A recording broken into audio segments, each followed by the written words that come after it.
Babu Owino, who almost killed a very young DJ whose crime was just to tell him that, oh, you've just gotten your gun and you don't even know how to hold your gun. So he decided to show the young DJ by shooting him, leaving him paralyzed up to today. The same person who is bragging on TV to have criminal networks of goons is calling for the arrest of others he calls goons. I don't know why the DCI is conflicted on this, if DCI is biased or not, if the DPP is not realizing the kind of crimes being committed by the likes of Babu Owino and Fred Matiang'I. When they go on TV and admit crimes, if somebody is admitting that they have criminal networks of goons, which they can unleash on opponents, which they can use. If you are an officer of the law and you think that you have an alternative justice system, which is full of thugs, it is. I've seen the recent uproars over the claims of politicians having goons. People, they accuse even government officials of having goons and breeding goons for to assault their opponents. And I want to categorically call out leaders who are talking about these goons, especially leaders who have thrived on criminal enterprises. Leaders like Fred Matiang'I, the man who filled our rivers with the blood and tears and bodies of young men executed all over the country, from northeastern, to coast, to Nairobi. A good number of young people were executed. There are even young businessmen who were kidnapped in Nairobi here during the reign of the terror reign of Matiang'I. They were taken in forests around the country, including in Nairobi. You saw the Somali man, the young Somali businessman who was kidnapped from somewhere in Lavington, Miale Bar and Restaurant to be exact, and executed somewhere, and the vehicle, a brand new Range Rover, very high-end vehicle, burnt. Nobody talked and even pursued the case to its logical conclusion. There are even people, including the security analyst, who cannot be produced up to now. Matiang'I ran a rogue police and criminal network which was responsible for doing the worst things. The young Indians who came here to do business, around politicians, including the current president, William Ruto. And they were executed just because Uhuru Kenyatta did not like the fact that they were supporting his opponent. These people were taken to, were kidnapped by officers who were being directed by Matiang'I. They were executed. Their bodies were dumped in one of the national parks, and they were eaten by hyenas. The only thing which was found buried was the clothes of these poor young Indians who came here to just do business around elections. It is very unfortunate that today the voice of morality in Kenya has been reduced to Matiang'I. That is how rotten this society must be, for Matiang'I to now claim the high moral authority.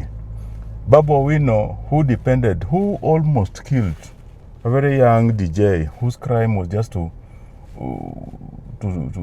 tell him that, oh, you've just gotten your gun and you don't even know how to hold your gun. So he decided to show the young DJ by shooting him, leaving him paralyzed up to today. The same person who is bragging on TV to have criminal networks of goons is calling for the arrest of others he calls goons.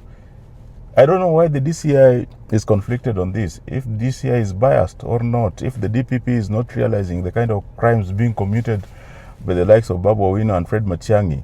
When they go on TV and admit crimes, if somebody is admitting that they have criminal networks of goons, which they can unleash on opponents, which they can use. If you are an officer of the law and you think that you have an alternative justice system, which is full of thugs, it is very unfortunate. And I think that you have to be called out and you have to be told that you are too immature to even understand what you're talking about. The second thing which I want to address is the fact that these young men who are in Kisumu, who are in Kakamega, who are all over Nairobi, and have been branded to be all goons. There's one broom which has been swept in their, all life, and they've all been called goons. For the opposition politics, I'm talking as somebody who has followed the late Raila Amolo Odinga for decades. And I can tell you for a fact that the product of some regions staying in the opposition politics or opposition formation for a very long time means that we have individuals who their parents and grandparents never tasted formal employment. These people have learned how to survive with the jua kali if they were lucky, or some of them dropped out of school and eventually became very comfortable around politicians or political activities because that was the only gainful employment you could get in the opposition strongholds. It is very unfortunate when somebody claims that every young jobless man in Kisumu, Kakamega, Vihiga, Busia, Nairobi, and so on is now a goon.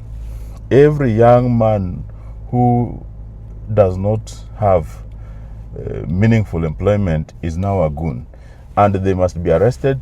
In fact, the unfortunate incident in Kisumu has seen some young men arrested without due process. They have been arrested, they have not been charged. The police has applied to detain them for a period of 7 days. This is just detention without trial. I don't know why detention without trial is very wrong for activists who have been accused or people who have been mobilizing against President William Ruto. Yeah, the detention without trial, it is very wrong in that instance, but it's very convenient and very right when somebody is a young man from Kisumu who is just jobless and is being accused of crime. Even people who have been found committing a crime, they must go through the due process, and the due process dictates that they be heard in a very just, and a system which also respects the rights of the accused. It is very unfortunate when I see young people being detained now for 7 days without even the complainant lodging a statement with the police. When Ososi claimed that he was in hospital, we excused it. But immediately he got a chance to get out of the hospital, his first stop was the media. So I don't know if this case, because he knows that he doesn't have evidence against these young people, he's going to prosecute it in the court of the public opinion, or he is willing to prosecute it in the court of law. It is very unfortunate that the fact that some people have taken photos with these young men, now you call these people sponsors of the young men. Babu Owino is admitting on TV, on radio, online, that he is sponsoring goons. He should be arrested for admitting crimes openly. I don't know the kind of friendship he has with the DCI boss. I don't know what kind of friendship